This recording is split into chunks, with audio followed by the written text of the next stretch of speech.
Alhamdulillah, Alhamdulillahil qail, a'udzu billahi minasyaitonir rajim. Wa qul i'malu fasayarallahu 'amalakum wa rasuluhu wal mu'minun wa saturadduna ila 'alimil ghaibi wasyahadati fayunabbi'ukum bima kuntum ta'malun. Ashhadu an la ilaha illallah wahdahu la syarika lah wa ashhadu anna sayyidana Muhammadan abduhu wa rasuluh. Allahumma salli wa sallim wa barik ala sayyidina wa nabiyina wa habibina wa syafi'ina wa zukhrina wa maulana Muhammadin wa ala alihi wa sahbihi ajma'in. Amma ba'du, faya ibadallah, ittaqullah haqqa tuqatih wa la tamutunna illa wa antum muslimun. Sidang hadirin, sidang Jumaat yang dirahmati Allah, marilah kita sama-sama meningkatkan ketakwaan kita ke hadrat Allah Subhanahu wa taala dengan sebenar-benar takwa. Semoga kita sentiasa dilimpahi rahmat dan keberkatan darinya agar umat Islam dapat terus membangun dan membina tamadun yang cemerlang pada masa kini dan masa-masa yang akan datang, agar beroleh kebahagiaan hidup di dunia dan di akhirat dengan melaksanakan segala perintah dan suruhannya dan meninggalkan segala larangan dan tegahannya. Mimbar Jumaat pada hari ini akan membincangkan khutbah bertajuk peranan pekerja dalam membangunkan ummah. Sidang hadirin Jumaat yang berbahagia, apabila menjelang 1 Mei pada setiap tahun akan disambut dan diraikan Hari Pekerja di seluruh dunia, tidak terkecuali rakyat Malaysia. Semua jabatan dan kilang ditutup bagi memeriahkan hari tersebut. Kita umat Islam di Malaysia yang hidup dalam masyarakat majmuk juga turut memeriahkannya, bukan dengan berpesta tetapi dengan muhasabah diri dan menilai pencapaian kita pada masa ini dan masa yang lalu. Allah Subhanahu wa taala telah berfirman di dalam surah Az-Zariyat ayat 56, a'udzu billahi minasyaitonir rajim, wa ma khalaqtul jinna wal insa illa liya'budun. Maksudnya, dan ingatlah, tidak aku ciptakan jin dan manusia melainkan untuk mereka menyembah dan beribadah kepada aku. Maksud mengabdikan diri ialah beribadah, dan beribadah itu terbahagi kepada 2 bahagian. Yang pertama, ibadah yang khusus seperti sembahyang, puasa, zakat, haji dan sebagainya. Yang kedua, ibadah yang umum yang dianggap fardu kifayah, seperti mereka yang bekerja sebagai peniaga, penternak, pengilang, nelayan, petani dan sebagainya. Sidang hadirin Jumaat yang dirahmati Allah, budaya kerja dan cara kerja Islam sekiranya diamalkan akan melahirkan ciri-ciri yang baik dalam masyarakat, khususnya dalam masyarakat pekerja itu sendiri. Rasulullah sallallahu alaihi wasallam telah bersabda yang mafhumnya, sesungguhnya Allah sangat cinta kepada orang mukmin yang bekerja dengan tekun. Bekerja merupakan wasilah atau cara untuk memperolehi rezeki sebagai pulangan kepada perkhidmatan dan usaha yang dilakukan. Ada sekurang-kurangnya 3 jenis balasan bagi mereka yang kerjanya menjadi ibadah. Yang pertama, ia mendapat balasan dalam bentuk harta benda, yakni wang ringgit, gaji.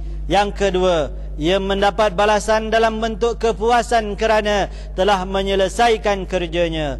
Yang ketiga, mendapat pahala untuk hari akhirat kelak. Dengan memenuhi tanggungjawab dan peranan sebagai pekerja, seseorang itu akan bertanggungjawab amanah di dalam kerja yang dilakukan. Firman Allah Subhanahu wa taala di dalam surah Al-Maidah ayat 1. A'udzubillahi minasyaitonirrajim. Bismillahirrahmanirrahim. Ya ayyuhalladzina amanu awfu bil 'uqud uhillat lakum bahimatul an'ami illa ma yutla 'alaikum ghaira muhillis sayd wa antum hurum. Innallaha yahkumu ma yurid. Yang bermaksud, wahai orang-orang yang beriman, penuhi serta sempurnakanlah perjanjian-perjanjian.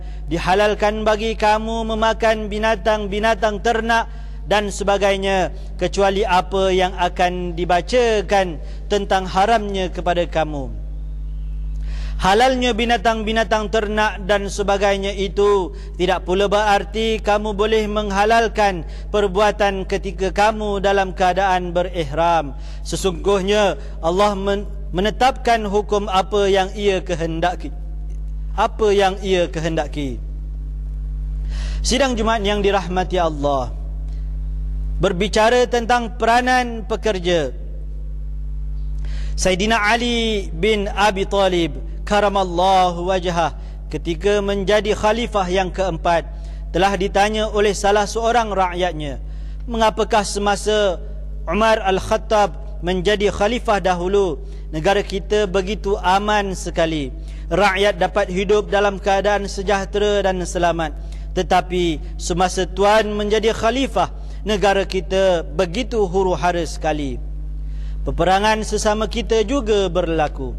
Jawab Sayyidina Ali, semasa Umar Al-Khattab menjadi khalifah, rakyatnya adalah terdiri daripada orang-orang yang seperti saya.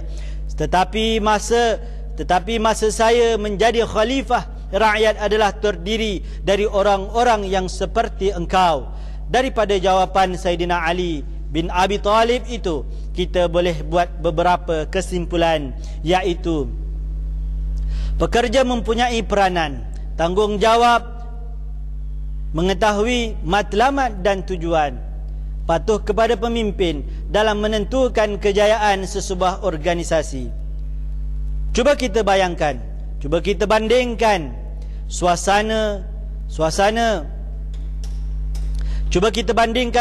ini dengan apa yang berlaku pada rakyat di sesetengah negara lain yang sentiasa hidup dirundung ketakutan lantaran peperangan yang telah memusnahkan bukan sahaja kediaman mereka, malah negara dan kehidupan mereka. Sesetengah negara pula dicengkam belenggu penyakit berjangkit yang membahayakan dan memusnahkan mereka. Begitu juga ada negara lain yang sentiasa bergolak, berperang sesama sendiri, yang akhirnya mereka dijajah pula oleh kuasa asing. Sidang Jumaat yang dirahmati Allah, sebagai pekerja, kita hendaklah menghayati prinsip-prinsip kerja seperti berikut.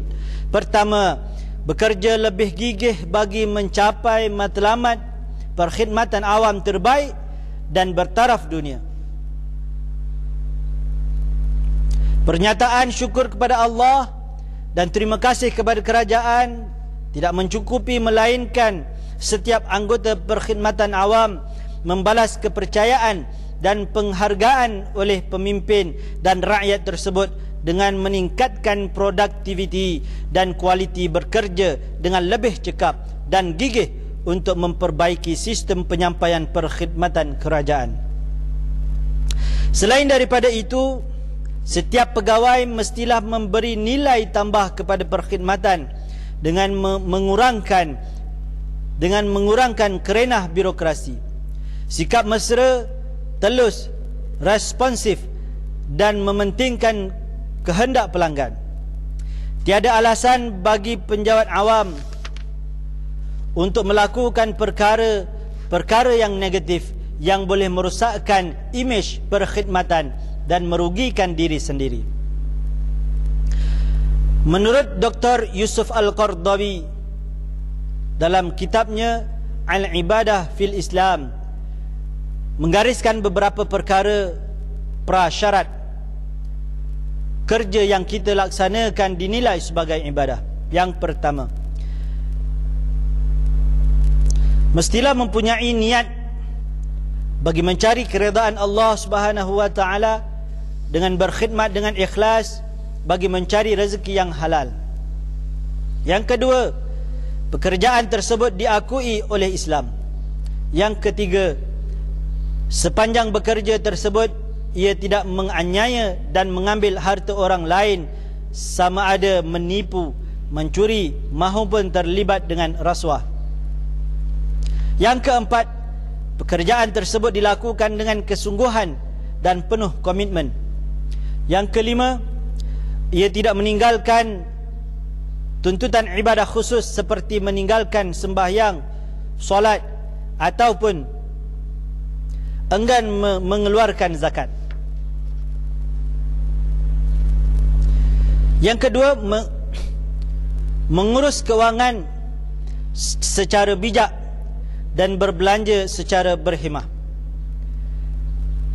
Kemewahan kewangan janganlah menjadikan kita rambang mata dan lupa daratan dengan berbelanja besar, yang menyebabkan hidup kita dibelenggu kesusahan akibat berhutang.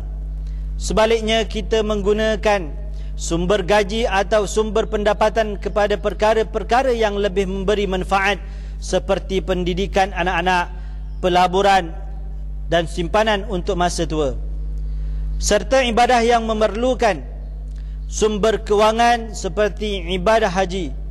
Firman Allah Subhanahu wa taala di dalam surah Al-Furqan ayat 67. A'udzu billahi minasyaitonir rajim. Allazina idza anfaqu lam yusrifu wa lam yaqturu wa kana baina dzalika qawama. Yang bermaksud, dan juga mereka yang apabila membelanjakan hartanya tiadalah melampaui batas dan tidak pula bakhil kedekut. Dan sebaliknya, perbelanjaan mereka adalah betul sederhana di antara kedua-dua cara, yakni boros dan bakhil itu. Yang ketiga, menghindari amalan rasuah. Dalam mengejar kekayaan dan kemewahan hidup, terdapat segolongan manusia yang terlalu rakus dan tamak dengan harta benda, sehingga sanggup mencampakkan diri mereka ke lembah kebinasaan dan kehinaan dengan melakukan jenayah rasuah yang sangat dikutuk oleh Allah Subhanahu wa taala. Di dalam firman Allah Subhanahu wa taala surah Al-Baqarah ayat 188. A'udzu billahi minasyaitonir rajim. Wala ta'kulu amwalakum bainakum bil batil wa tudlu biha ilal hukam litakulu fariqam min amwalin nasi bil ithmi wa antum ta'lamun.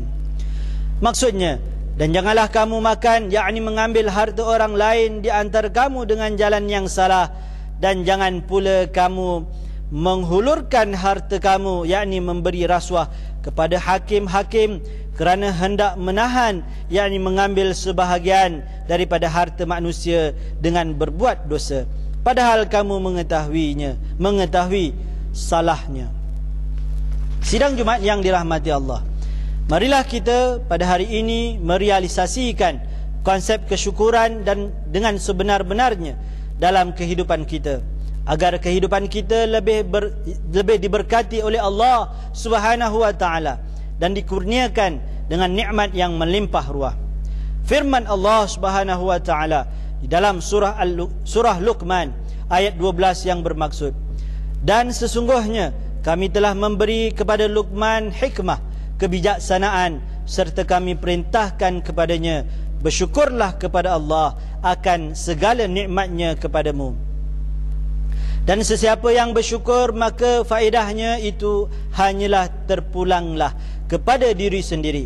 Dan sesiapa yang tidak bersyukur, maka tidaklah menjadi hal kepada Allah, kerana sesungguhnya Allah Maha Kaya lagi Maha Terpuji. A'udzu billahi minasyaitonir rajim. Walaqad ataina Luqmanal hikmata an ishkur lillah ومن يشكر فإنما يشكر لنفسه ومن كفر فإن الله غني حميد.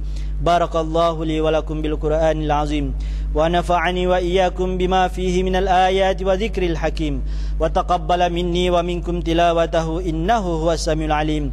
أقول قولي هذا وأستغفر الله العظيم لي ولكم ولسائر المسلمين والمسلمات والمؤمنين والمؤمنات الأحياء منهم والأموات فاستغفروه إنه هو الغفور الرحيم.